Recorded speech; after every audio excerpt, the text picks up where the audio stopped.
Hello everybody and welcome to Development Hell number 10, Diablo Immortal Story and World, Gameplay and Activities Feedback Video. I am Dreadscythe and I'll be continuing to lead you on through this multi-part video feedback for the Diablo Immortal Technical Alpha that the greater Diablo community as well as influencers and myself took part in just over a couple of days ago, and give you my impressions and feedback on it.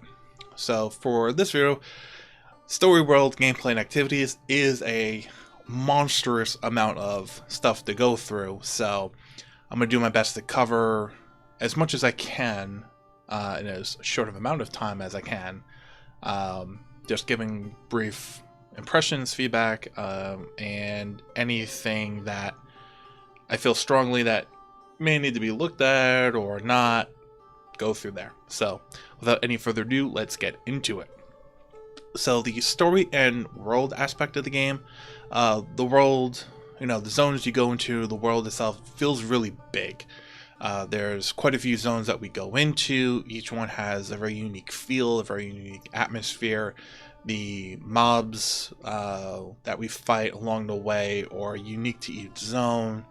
Some of them feel very familiar, some of them are new, and it's all very great. It feels very Diablo in nature. Doesn't feel like it strays too much from what makes Diablo Diablo, but overall feels very good, feels very polished, even at this stage in an alpha, as well as some of the zones having unique, I don't want to say events, but it's like zone-wide events.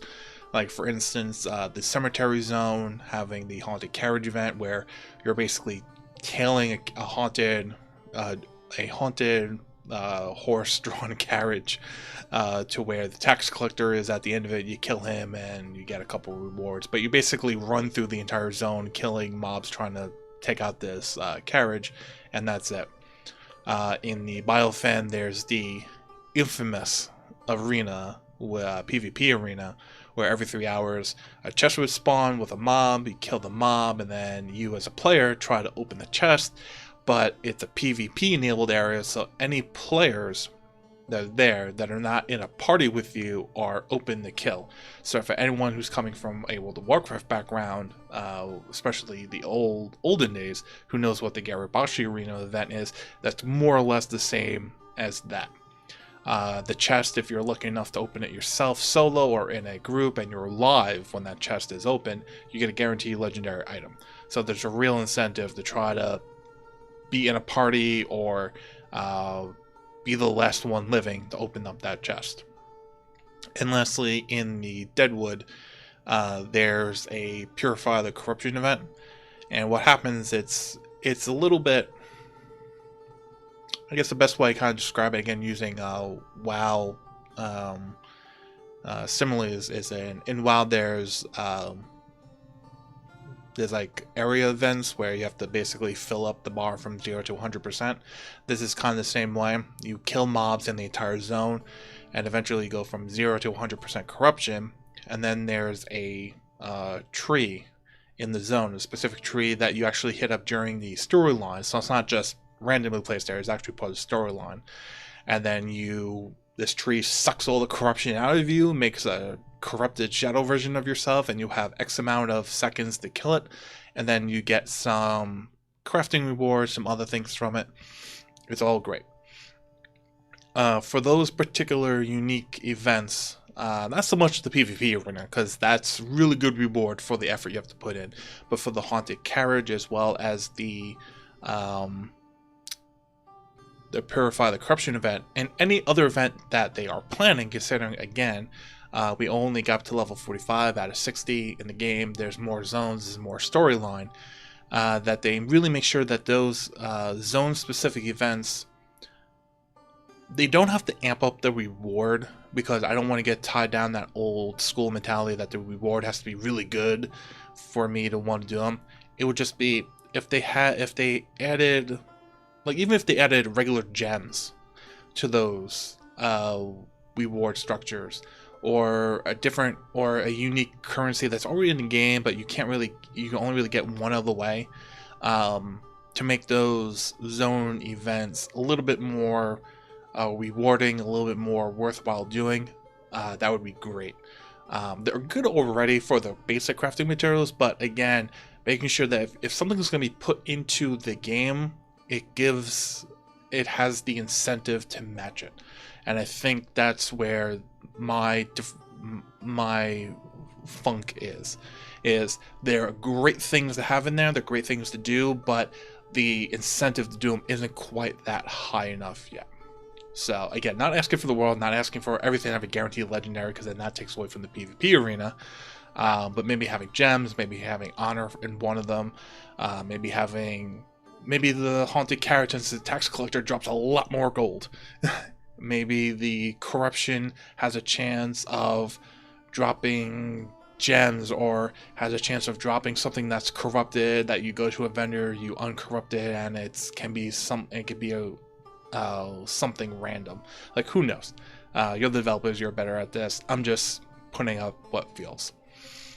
So moving away from the story and world to a quick note on difficulty, because no other real better place to put it, is there are 3 difficulties: normal, Hell 1, Hell 2. There is a real difference between normal and Hell 1, and there is a real difference between Hell 1 and Hell 2. It's more akin to, definitely not as extreme. Let me say that. It's not as extreme as old-fashioned Diablo 3 vanilla, normal, Nightmare, Hell, Inferno. But there seems to be that same kind of jump plateau, so to speak, in its difficulty. It's not so linear as we're used to with 30,000 torment levels in Diablo 3. It's really good when you hit those difficulty levels, when you can go from normal to Hell 1, and you can stay in Hell 1 for everything, whether it's the normal world activities, the layers, the dungeons, anything and everything. And it's even greater when you can, even a greater sense of self-accomplishment when you can go from Hell 1 to Hell 2 and do all those things. However, again, the rewards, even though they say that it says specifically the rewards are greater, going from normal to Hell 1 and Hell 1 to Hell 2, even though that's really hard to test on an individual basis, let alone trying to do it through groups of people testing, I think there's a general consensus that Hell 2 doesn't feel any more rewarding than Hell 1, and Hell 1 doesn't really feel any more rewarding than normal. It's just, it felt like everyone kind of came to a consensus that, you know what, we're just going to go to Hell 1 and stay there, because why go to Hell 2? It was good enough to get to Hell 2 and be there, but for ease, and also because layers and dungeons are balanced around 4-person parties, it was kind of difficult to, at least for me personally. I could do everything in Hell 2, but doing a dungeon in Hell 2 solo took a lot of effort, took a lot more time than just doing all the things I needed to, and then when I needed to do a dungeon, go back to West March, set my difficulty from Hell 2 to Hell 1, and then go do that Hell 1 dungeon, bash it out, do it easy breezy, and then go back to West March afterwards, set it back to Hell 2, and then go back into the world. That was a lot better use of my time than just staying in Hell 2 and just bashing my head against the wall for dungeons. But other than that, if they could just make sure that difficulty is incentivized in a good enough way, where, no, I want to stay in Hell 2, then I feel that would be a great improvement from this current version of Techno Alpha to whatever the next version is. Hopefully we get the test. Cross fingers. Alright, so moving away from difficulty to gameplay, which is kind of like a big part of this, is skills. Skills are back to being the fundamental base of your class. Legendaries are there to truly enhance, refine, or redefine those skills in such a way that you feel what the build you're creating is truly unique to you. And that's even with you only really having a choice between one of 2 primary skills. For the wizard is electrocute or magic missile, and the 4 secondary skills that you can choose. because during my play of Alpha, I never felt like I needed one more secondary skill. Like I needed that 5th secondary skill. I never really felt like I was deficient, that my class was broken. That like, how can I make any build work because 4 is not enough? I never experienced that. And I went through different phases with different builds, and it was really cool to be back almost in that precious little time period when Reaper of Souls came out and Torment 1 through 6 was the highest difficulty, where as long as you melt some minimum damage number and some minimum health number, more or less, whatever skills you were using, that was generally good enough. So I remember hitting T6 in one season with a wizard doing a lightning orb build, and just lobbing lightning orbs and doing electrocute and all these lightning skills, and that was good enough. It killed things. I was able to do Torment 6 efficiently, and that's all I needed. I didn't need to have the best meta. I didn't need to reside myself to having to use all the fire gear pieces, because there were so many fire gear pieces in Diablo 3 in the beginning. It worked. So I was able to, like, this is what I want to, these are skills I want to use. This is the gear I have. It works. I'm alive. I'm doing it efficiently for my sake. That's all that matters. And that same kind of a mindset of, as you pick the skills you want, you get the legendaries to support them, and you're golden. And even though it sounds so simple, it needs to be touched on, because I think with Diablo 3, where we've been so used to, do the set builds, do the meta builds, like almost like the choice of what class we're going to play is determined by what Hedrick's gift is going to come out this season. And to be back in a world where we can just pick what skills we want, pick the legendaries we want, pick the legendary gems and regular gems, and just put them in there that best fit that build, is a godsend to have that back. It's a great mentality. As S3R would say, anytime where the player has to think, the game is better for it. So anytime that we, the player, can be allowed to think of what we're going to do, how we're going to execute our builds, and what skills we're going to use, it's so much better for the game, so much better for ourselves, because we're more involved, we're more in it, we're more active, and it's great. So, continuing on, to more highlight everything I just said, playing a wizard, it was great to know, like, going into it, I knew Ice Crystal, Ray of Frost, and then later learned Disintegrate interacted really well. But then discovering that Scorch and Meteor, since they have a ground fire effect, worked really well with Arcane Wind, because of the Firestorm buff that really amplified the damage.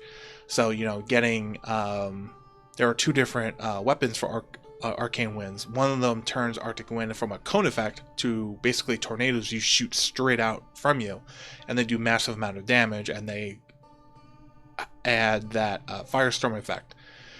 And then there's another weapon that basically turns your Arctic Wind into, like, basically heat-seeking wind columns, and that just stick out enemies and just sit on top of them and go until they kill them, and then they go to another one. It's great. It's like seeing your skill have this much difference with the legendaries right now in Immortal is a great thing, because it seems like they're trying to get as much diversity as they've tried with other Diablo games, if not more so, and it's great to see. Where I ended in Alpha was actually on top of having that Arcane Wind and Scorch combo, I also had 2 different legendaries that interacted with Disintegrate. One of them, Shoulders, turned it from arcane damage to fire damage, and also added a fire dot. So it was like more damage and turned it to fire. And then I had a pair of pans that added 3 smolder beams that shot out every when I would channel Disintegrate, that did a lesser amount of damage, but they were critical because when you're doing channel skills, whether if you know this, you really have to make sure all the mobs are in front of you. Otherwise, if you have one mob behind you beating on you, you can get knocked down. You have to stop your channeling. You have to reposition. It's a hot mess. So having a little bit of slop to where you can kind of position yourself in front of a big pack and maybe have one or two regular mobs behind you, those three smaller beams hitting the guys behind you, having the main beam kill 20 or more mobs in front of you, was an awesome feeling. And it was a drastically different version of the skill, that being Disintegrate, from its original version to this heat-seeking fire plasma Iron Man skill version of it. It was really great. The gameplay itself, not just skills, but just moving around and everything, is really fluid. You never really feel like the game's getting you stuck out of nowhere. They really did take their time. Pop-up events are great. They kind of break up the monotony of whether, like, you know, I'll touch on this in a little bit, but like when you're going around doing, say, like bounties, there's like pop-up events that, you know, you're gonna get ambushed by 6 mobs, so you have to kill them, or there's a general hunt where you kill 20 mobs in the area. But there could be like special, you know, those purple epic mobs that come up that you have to kill that will just literally pop up sometimes right underneath you. But there could also be like little mini events. There's a lot of things that kind of break up the monotony. So your gameplay is fluid, it's kept fresh, you're kept involved. You're not really given a chance to check out of your gaming experience. And really the last thing in the gameplay section I really want to touch on is elite packs are still there, so your groupings of blue elite mobs. Champions are in there, but they're not really packs. It's just that one solo champ mob that's there, as well as, you know, your epic purple mobs. Those are mainly your quest mobs, your bosses, and pop-up events only. And then there's these new legendary mobs, which are orange, and those are probably going to be your hardest mobs to kill, because they tend to have the most affixes, they have a lot of health, and they can do a serious amount of damage. When you get up to Hell 2 and, you know, you just stand next to one a little bit too long, you can get half your health smacked away. So you have to take caution, and it's nice that all that variety of mobs is in Diablo Immortal that we've come accustomed to and, you know, past Diablo franchises. So that's pretty much all for the gameplay section, and with that we're going to move to the game activities, and there's a lot. Things to note, there are a few things in here like Elder Rifts, Challenge Rifts, the Battle Pass. I'm going to talk about them, talk about my impressions, but I'm going to save any form of supposed pay to win or pay to progress feedback, criticism for Development Hell number 12, because I don't want to have to go into it multiple times over the course of multiple videos. I'd rather just hammer it in one video and keep other videos shorter. So with that, I'll talk about bounties. For as much as people hate bounties in Diablo 3, people will love bounties in Diablo Immortal, because you'll be able to do 12 bounties total a day. So you can only do 12. So, and they go by relatively quickly. You can get normal bounties, which are, you know, go this zone, kill 60 guys, go to this zone, collect 10 of this, you know, that kind of basic level stuff. Or you can get dungeon based bounties, which is basically just redoing boss encounters throughout the zone, essentially. The dungeon ones, they may take a little bit longer, but you get much more experience, gold, etc., along with possible normal gems along the way, which is a great incentive to do them. Also, you can refresh up to 3 bounties a day. So if you get, say, kill the blood countess. And you're like, I just don't want to go there right now. I want something easier. I got like 10 minutes. I do not have enough time. You hit refresh, and it's like a normal one where it's like, go to the zone and kill 20 of these things. You're like, perfect. I have enough time to do that. It's my final bounty. Let's get on with it. You have that choice. So that's great to see. That was something we weren't really expecting. Usually it's like, here, go do these 4 things, but you have the ability to refresh up to 3 times a day, each and every day with bounties is great. Also, bounties are a great way of getting honor, because that's the main currency you get through doing these. You get a charm after doing your first 4, which is really strong. You do get I think a normal gem for the 2nd and 3rd round completion. My memory's a little iffy on that, but I know you get at least 1 normal gem, I think, during the process, if not 2. What else about bounties? I think the greatest strength of bounties is that even though you're gonna do bounties are basically a way to get you into the world. So, for instance, just thinking out loud, if you went to the cemetery zone, you're like, okay, I'm gonna go to this cemetery zone, I'm gonna collect 20 of this. So you collect 20 of this, and when you're going after you finish that first bounty, going to the second one, a pop-up event happens. Okay, so you go hunt, so say it's a hunt, so you go kill 20 mobs, and you'll get a glorious chest, you'll get some crafting mobs. So then you go to the second area, and another pop-up event will happen, like, kill this epic mob. So you kill the epic mob, you complete your second bounty, and then all of a sudden you get a dialogue pop-up saying, like, hey, the haunted carriage event's going to start in a minute, do you want to go? And be like, sure.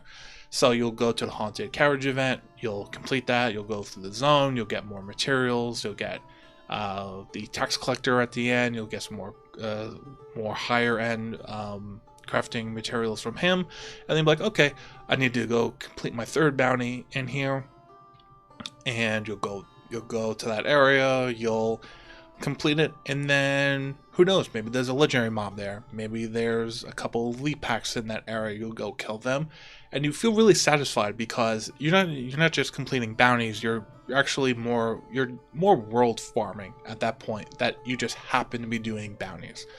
So the monotony of doing bounties day in, day out, same areas and everything, is really broken up by what you experience each and every time randomly in the world. And I think that's a really good feeling, and I don't think any of us really feel bounties are a bad thing in Immortal that we got to play.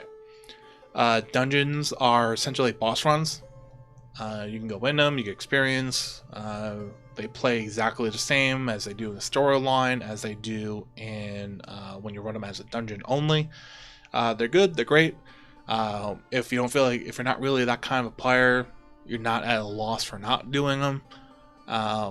But they can be good sources of experience and normal gems. If you get high enough, you can say Hell 1 or Hell 2, you can get to a party and you do them efficiently enough. But again, the reward structure for the difficulty needs to be up there first, and then that will make the dungeons, by consequence, better to run itself. Layers, kind of think of them as random dungeons, like, or kind of how there would be like random events in Diablo 3 zones that may or may not be there depending on when you loaded into, when you logged in to your character. It's not too much of a different concept. So you'll go in, there'll be, and the only thing you really have to do is that there will be a layer boss you have to seek out and kill. But through your time there could be a lot of things that we do. Like there'll be a epic level cultist you'll have to go find and kill if you stumble across it, or there'll be like, a simple thing like, oh, there's rats you have to clear out. I'm sure there's going to be more and more unique tile sets and more unique things you'll be able to do in layers as you go through. They only had a set amount of things ready for alpha, but it was still really good to see because layers actually a really good source of experience, some normal gems at the end, and every once in a while, at random, you can get a portal to a second level, which is you get to do everything again, which gets you more experience, more possible, rewards, crafting materials, and etc., etc. And it's just really good because it kind of plays that whole dungeony, random world exploring experience that we've been used to in the past with Diablo installments in the franchise. So again, as long as they can add more things to layers, more events, more things, layers will be continue to be a good addition to the game. Now, Elder Rifts. Now, Elder Rifts are, out of everything here, are kind of like the meh thing, because without legendary crests or rare crests, which again is more of that whole pay the win question that's going to be handled in Development Hell number 12, you do them, you can get some experience, but a lot of us and myself felt like for the time used in an Elder Rift, which essentially for us who played Diablo 3 is just essentially normal Rift, we could just be out in the open world, killing those same elite packs, killing those same champ packs, but with the addition of being in the world, you have those pop-up events. You can just have regular or glorious chest spawn. It was just more efficient and really more fun to be in the open world than it was in Elder Rift. So if they could figure out a way to make Elder Rifts more fun or tie something to them that wasn't too strong, that's like, ugh, now I just have to grind Elder Rifts till my eyes bleed, I feel that would elevate Elder Rifts from meh to something of actual substance. Now, conversely, challenge rifts, which were used to being like, we're just doing this for the crafting materials, the act mats in Diablo 3, in Diablo Immortal, challenge rifts are amazing because they finally did something that I've been screaming about. Even though I am not a top level player at all by any means in Diablo 3, seeing top level players in the community, it was like Diablo 3 in itself does a piss poor job of celebrating your accomplishment on the leaderboards. There's no reward for like first place, second place, or top 10 or top 100. There's nothing there. The game shows the leaderboards, shows you being the top one, but there's not even like, like a home screen on the leaderboard where it shows the top clear for each of the classes and then the groups. That is drastically different with Immortal. In Immortal, there's a global leaderboard of between all classes. So if you Mr. Leviathan, who got a CR 87 down on his Demon Hunter, on the global leaderboard, it showed him as being a Demon Hunter, clearing an 87 at his time, and him being rank 1. And that was between all classes, all people who have attempted CRs, period. And then there were the individual class breakdowns as well, which naturally, since he was the highest number 1 globally, he would be the highest number 1 Demon Hunter. And on top of that, not only was it displayed, his accomplishment was displayed in both of those ways, the top 10 players got rewards. And again, it boggles my mind that it's taken this long for the game to properly incentivize and reward players for their effort. It's not just a pat on the back. It's not just, you got number 1, and the only people who will really know, the people who care. It's like, no, it's there. And you get rewarded for it. And you get rewarded for it weekly. It's a weekly reset for these rewards. And you want them because a part of the rewards you get for the weekly reset are legendary crests, which are huge. Again, we'll touch on Development Hell 12. So challenge rifts are a big A+. Even if I never hit top 10, I will always appreciate that the game is rewarding players' efforts, which is huge, and something that I feel has not happened enough in the past. So I've mentioned the pop-up events before, so I'm not going to go over that again. I'll touch on the battle pass, but a part of it. A part of the battle pass is actually quests, and these quests can be really random. Like it could be collect like 5,000 platinum, collect 60,000 gold, kill 50 or 60 elite packs, find one legendary item. They can be really random, but in that highly random field, along with the guide, the codex, the guide, the exploration, doing the activities, which is everything I mentioned before, all contribute battle pass points towards your battle pass. So most of us within the first week of alpha were like really close to the end of the battle pass. We're anywhere between level 30 and level 40, which is level 40 is the end, and we were really close. So if you're just diligent, like you don't have to be a taskmaster about it. Like if you just play the game naturally, you'll move through that battle pass pretty easily. And these quests just help give you a little bit more incentive to like, okay, I'm logging in. I really don't know what I'm going to do today. You know, let me look at what quest I have. Like, okay, I have to go kill 20 elite packs. Okay, just go in the open world. I'll go to Zone Cool's library, or I'll go to the Deadwood, and I'll just roam around the world killing elite packs. You know, it's the little things that give you incentive to go into the real world or do dungeons that keep you playing but don't make it monotonous, and that's huge.